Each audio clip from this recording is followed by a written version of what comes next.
right. So, hi, everybody. My name is Megan Williams, and I'm a licensed professional counselor in the state of Arizona. I'm also a college professor. I've been working in behavioral health since 2005, and two of my specialties are trauma and complicated grief processing. And shocker, I am also a former representative for a cosmetic MLM. The time that I spent in that MLM never felt quite right. And when I left, I found a wealth of information validating those experiences.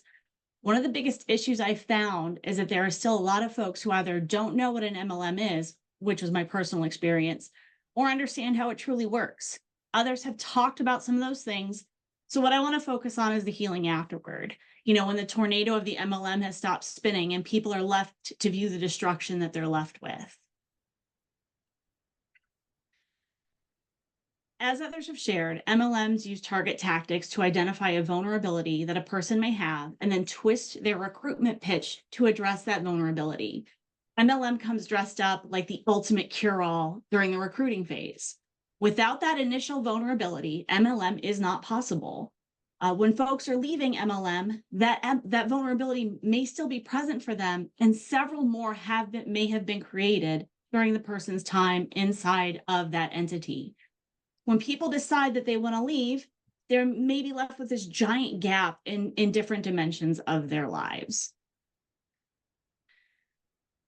When someone doesn't want to work to identify some of the main healings needs that they may have, if they're not willing to do that work, they may experience a relapse where they join an MLM. To prevent returning to another MLM with the idea that this time it's going to be different, or it was just that company, it's important to identify the vulnerability that made MLM possible in the first place. What was the person trying to fix with signing up? And the main pain point that was exploited by the person recruiting. Finding alternative ways to fill those voids is crucial to avoiding relapsing back into MLM or another high pressure group or relationship, because the tactics are very similar. What also needs to be addressed are the vulnerabilities created by the MLM and or leaving that MLM.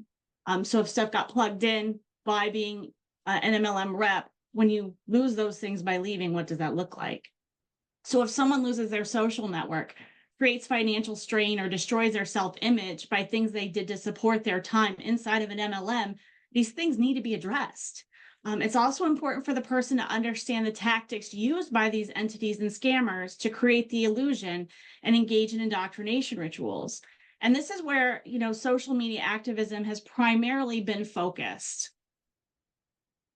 Not everyone processes out of these high pressure groups the same way. People may also be in different stages of change for different aspects of leaving MLM. Some may just decide to stop being active and continue to collect any residual income until it completely tapers out. Some may still support others in the MLM by buying products despite deciding to stop being a rep themselves. It's not an all or nothing process. It's more of a spectrum. And the indoctrination tactics have woven their way into the person's way of thinking and behaving, like Brandy highlighted.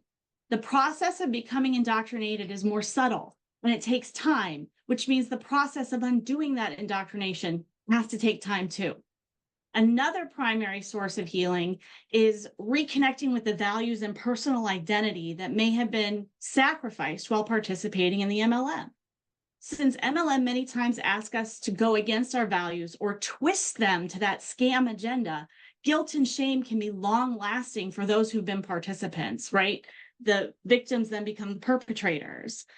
Getting back in touch with those values that are core to a person's identity helps them work through the guilt and shame of their bad actions. Reminding folks that what they did does not have to define who they are helps challenging the shame. And working through guilt requires, repairing the damage that they've done and facing that. Many folks experience trauma while participating in their MLM. To some, that trauma feels familiar, so they don't identify it as trauma. For others, the manipulative and often abusive tactics have shifted the way they see themselves and how they fit into the world. I cannot recommend trauma therapy enough for people to assist with identifying that trauma and the abuse somebody has experienced. Leaving MLM is a grief process. And there's a grief model of therapy that I use that helps people when they're leaving these types of high control groups. It is the tasks of mourning model developed by William Gordon. First, we have to work to accept the losses. That means we can identify all the things that the MLM took away from us and the loss of our MLM identity, because it's two different people, right? I find this to be the stage where people tend to be the most angry when they finally understand the things that they have sacrificed or lost due to their participation in MLM. People get big mad, like big mad. It's similar to those who leave abusive relationships. That anger is a healthy sign that they can recognize that they deserve better than what they were treated. The next is to process the pain of those losses. Just because I'm angry doesn't mean it doesn't hurt. This means admitting the harm that was done to us and by us as our participation in the MLM. Fully understanding the losses for what they are, especially the loss of identity, is crucial at this stage of healing because MLM changes people. Then we work to adjust to a world outside of MLM, making changes to daily living, to our sense of self, and how a person sees the world at large. The final task is to find an enduring connection with the lessons learned during the time in the MLM and moving on to a new life without it. Making peace with that time and period and accepting it as part of our story without carrying all the overwhelming of feelings that are associated with what happened to us during that time. The key thing that others can do to assist survivors is to be patient with them and remember that these folks are coming out of a higher pressure group. So many times the focus in social media groups and platforms is the reps who are behaving badly.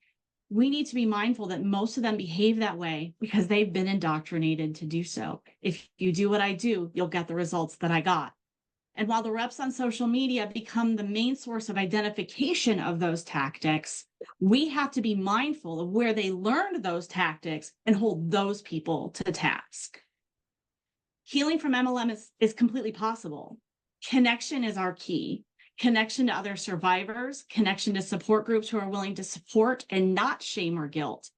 Connectedness leads to rediscovering ourselves again and understanding that we are not alone. For folks that aren't ready to process this out loud or aren't even sure where to start, I wrote a workbook to help them get through it, to start identifying these pieces of what they've lost, what they've actually been through, and start to look at it holistically. And it's available on Amazon because I want it to be available to people so that they have a resource to start processing through this. And a lot of therapists don't understand what these companies really do. This is also a tool for people to take into their therapist, for the therapist to better understand that this is a high pressure